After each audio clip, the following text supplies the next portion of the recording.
네, 이번 순서는 의원들의 의정 활동과 각 지역구 소식을 자세히 알아보는 시간이죠. 투데이 의정통신입니다. 오늘은 경기도 안양시 동안구 의리 지역구시죠. 새누리당 심재철 의원 스튜디오에 모셨습니다. 안녕하세요, 의원님. 네, 안녕하십니까? 예. 의원님께서 사선 의원이시고 얼마 전까지 몇 달 전까지 당 최고위원 하시면서 언론에 아주 자주 등장하시고 활발한 활동을 하셨는데 어떠십니까? 요새 근황은 어떻게 여전히 바쁘게 지내고 계신가요? 예, 그렇습니다. 지난번 정기국회 초입에 저희들이 국회를 까먹었지 않습니까? 예, 그래서 예. 그게 이제 밀린 숙제들 하느라고 일정들이 전부 아주 촘촘하게 잡아놔가지고 예. 일정 자체가 예전보다 훨씬 지금 빡빡해졌습니다. 그러시군요. 자, 그럼 오늘은 저 지역구 문제 현안에 대해서 좀 주로 많이 여쭙겠습니다. 먼저 여기 나오시면은 우리 의원님 지역구 안양 동안을 소개, 자랑 먼저 해주셔야 되는데요. 안양 동안을은 인구는 한 60만이 조금 넘고요. 네. 그리고 과천하고 서울 금천구하고 붙어 있는 곳이고요. 그러니까 네. 관악산 남쪽에 붙어 있습니다. 가깝군요, 서로. 예, 예. 바로 붙어 있는 곳이고요. 그래서 근처의 도시들이 이제 과천하고 붙어 있고 의왕, 군포하고도 같이 붙어 있는 수도권의 가장 핵심적인 위성 도시라고 할 수가 있습니다. 네.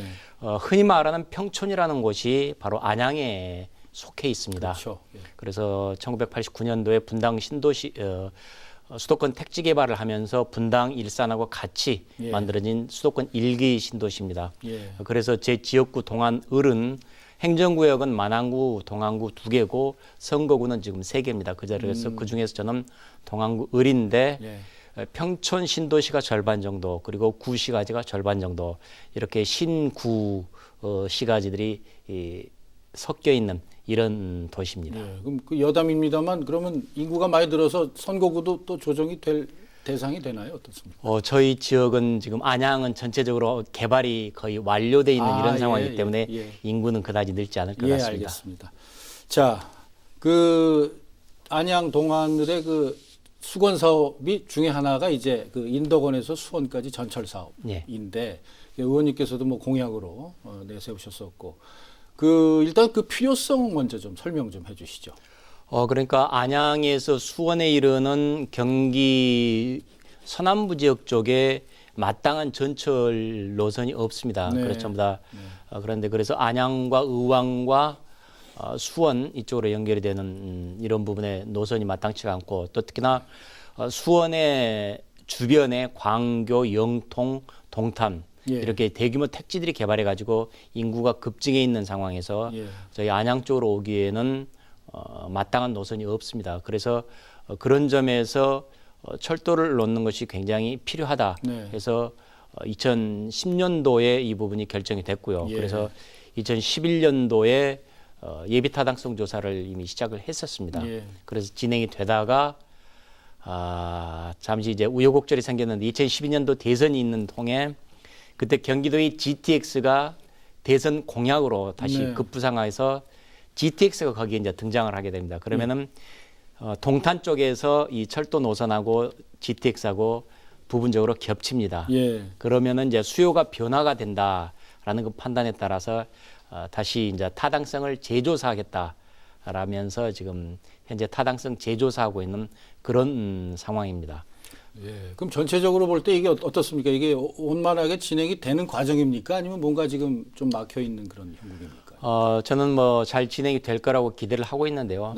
2011년도 11월 달에 예비타당성 조사가 통과돼서 부드럽게 진행이 되다가 선거 앞두고 2012년도 9월 달에 다시 타당성을 재조사해야 되겠다. GTX 때문에. 그래가지고 지금 타당성 재조사 작업을 하고 있고 그에 따라 지금 한 2년 정도가 지금 흘렀는데 그동안에 있었던 게 어떻게 하면은 비용을 절감할 것이냐. 그래서 비용 절감 방안으로 여러 가지 노선들을 이제 합리화하는 여러 가지 것들을 하고 기타 여러 가지 비용 절감 방안들을 검토를 하고 그리고 그 비용 절감 방안들을 계속해서 검토해 본 결과 첫 번째 계획하고 그다지 큰 차이가 안 나는 이런 잠정 결론에 이른 것으로 지금 얘기를 듣고 있습니다.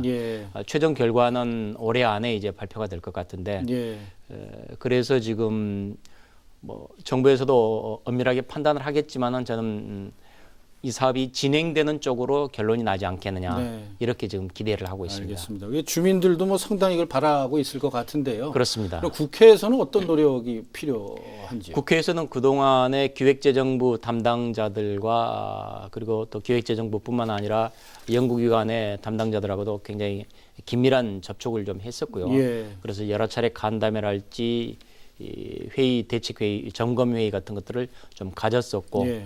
그리고 그런 의견들이 저는 좀 반영이 됐을 거라고 보고 있고요. 네. 그리고 그런 과정에서 비용이 그렇지 않아도 아직도 많이 들어간다. 그래서 네. 비용 편익 분석에서 좀 문제가 있을 수 있다라는 얘기가 나오면은 잔뜩 역시 현장과 그리고 국토교통부에도 얘기를 해가지고 예. 그럼 노선을 조금 더 합리화합시다. 네. 비용을 더 줄입시다. 이런 부분들을 그동안에 수차례 해왔습니다. 예. 그래서 이런 노선 합리화에 따른 비용 절감 예. 이런 노력들이 저는 충분히 반영이 됐고 그리고 그에 따라서 지금은 큰 문제가 없이 아마 좋은 결과가 나지 않을까라고 기대를 하고 있습니다. 그렇군요. 예. 그러면 저 주제를 좀 바꿔보겠습니다. 그 의원님께서 이게 당내 유라시아 철도 추진위원장 맡고 계세요. 예. 예, 참 흥미롭기도 하고 또 굉장히 거창해 보이기도 한데 이게 어디서 비롯된 이 발상입니까? 이 내용이 어떤 겁니까? 대통령께서 박근혜 대통령께서 2013년도에 유라시아 이니셔티브를 말씀을 하십니다. 그러셨죠. 예. 그리고 이제 그 과정에서 유라시아 이니셔티브로 유라시아 철도를 만들어서 부산에서부터 속초를 거쳐 함흥 원산을 거치고 나진선봉을 거쳐서 러시아에서 네. 모스크바까지 갔다가 독일 거치고 프랑스 파리 그리고 지하로는 이제 런던까지 연결이 되는 거죠. 예, 그래서 이런 예. 유럽과 아시아를 잇는 유럽과 아시아가 전 세계 인구의 한 70%를 차지하는데요. 그리고 시간대만 해도 12시간대가 차이가 나는 정도로 예. 넓은 땅덩어리입니다. 예.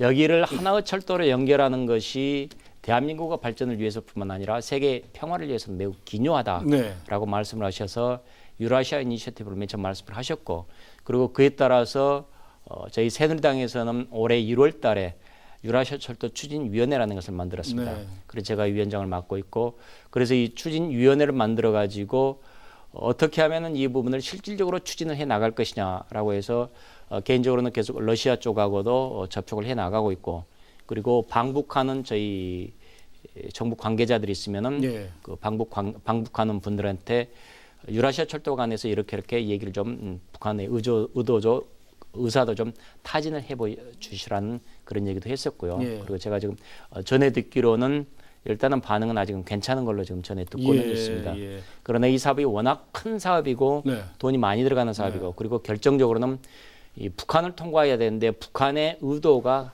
가장 중요한데 그렇죠. 정치적인 상황 때문에 다소 좀 이 진전이 빨리 되지 못하는 그런 면이 있습니다. 예.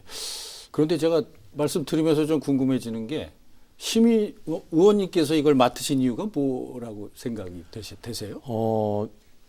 이 같은 철도 노선이 굉장히 필요하다라고 제가 제일 먼저 주장을 그러셨군요. 했었습니다. 예. 그래서 예. 당에서 그렇다면 맨 처음 관심을 가졌으니까 당신이 그러면은 맡아라. 예. 그래서 지금 제가 맡게 됐습니다. 예.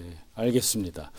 그래서 지금 말씀하신 그 유라시아 철도 지금 이게 아까 얼핏 말씀도 해주셨지만은 추진 현황이랄지 또는 어떤 지원 앞으로 어떤 계획 갖고 계신지 그거 좀 소개 좀 해주시죠.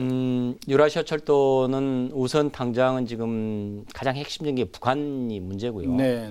러시아와의 협조는 그다지 큰 어려움은 없을 것 같습니다. 예. 북한이 가장 큰 변수이기 때문에 그리고 이것이 남북 관계에 따라서 상당히 유동적인 이런 상황이긴 합니다만은 예.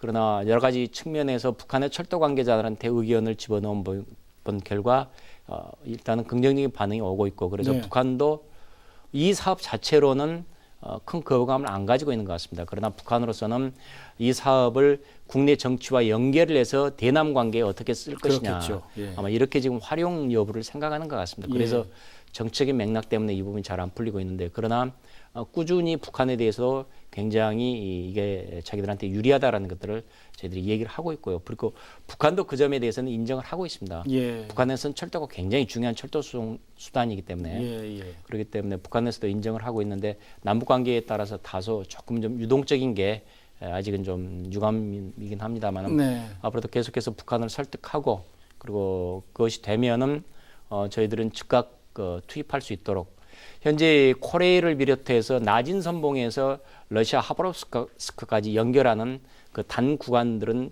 이미 검토를 하고 있습니다. 네. 그래서 낮은 선봉에서 러시아 하바롭스크까지 두만강 곧바로 건넌 지역인데요. 예. 그 지역까지 연결되는 부분 철도 노선은 이미 점검을 하고 있고 진행을 하고 있습니다. 네. 그래서 낮은 선봉 사업하고도 좀 연결이 돼 있는 측면이 있고요. 네. 그래서 이 부분은 최선을 다해서 지금 추진을 하기 위해서 노력하고 있습니다. 예, 알겠습니다. 그 얘기는 여기까지 듣고요. 의원님께서는 의정 활동 국정감사 잘하신다고 시민단체에서 상도 여러 번 받으시고 제가 기자할 때 옆에서 지켜봐도 워낙 성실하게 활동을 하셨던 분인데 앞으로 어떻습니까? 이 향후 의정 활동에 있어서 어떤 그 주안점을 여기다 두시겠다라든지 구상 같은 거 좀 말씀해 주시죠. 지금까지 4번이나 저를 선택해 주신 우리 안양 시민들, 저희 선거 구민들한테 네. 큰 우선 감사를 드리고요. 예. 저를 뽑아주신 이유는 이 일을 잘 해라. 네. 흔히들 국회가 적잖이 욕을 먹고 있는데 예. 그러나 당신만은 제대로 일을 좀 해라라는 그런 기대감 때문에 저를 계속 뽑아주셨다고 생각을 합니다. 그리고 예. 송구스럽지만은 그래도 그 기대에 그렇게 크게 벗어나지는 않도록 열심히 노력했다고 생각하고 예. 있습니다. 지난번에 최고위원까지 지냈었고요. 그리고 그렇기 때문에 전체적으로 우리 당이 새누리당이 나갈 방향을 잃지 않도록 하는 데서 저희들이 제가 계속해서 앞으로도 경계를 늦추지 않고 끊임없이 얘기할 건 얘기할 거고요. 예. 이른바 사선 중진 의원으로서 당의 화합 그리고 당이 올바른 길을 가도록 그에 대한 저 나름대로의 조언이라고 하나요? 이런 부분들 아끼지 않고 저 개인뿐만 아니라 당이 예. 잘 되도록 최선을 다해서 노력할 예. 생각입니다. 최고중진연석회의 멤버시죠? 그렇습니다. 예. 오늘 열렸던가요? 예, 예. 그렇습니다. 알겠습니다. 오늘 말씀을 여기까지 듣겠습니다. 네, 감사합니다. 고맙습니다. 예. 예, 지금까지 경기도 안양시 동안을 지역구 의원이신 새누리당 심재철 의원과 말씀 나눠봤습니다. 네, 수능일인 내일 서울 아침 기온이 영하 2도까지 떨어지면서 무서운 수능 한파가 찾아올 것으로 예상됩니다. 추위만큼이나 전국의 수험생과 가족들에게는 내일 하루가 무척 긴장되고 떨리는 시간이 될 텐데요. 그동안 최선을 다해서 준비해온 만큼 대한민국 모든 수험생들 좋은 결과 있기를 바랍니다. 생방송 국회 투데이 브리핑 오늘은 여기까지입니다. 시청해 주셔서 고맙습니다.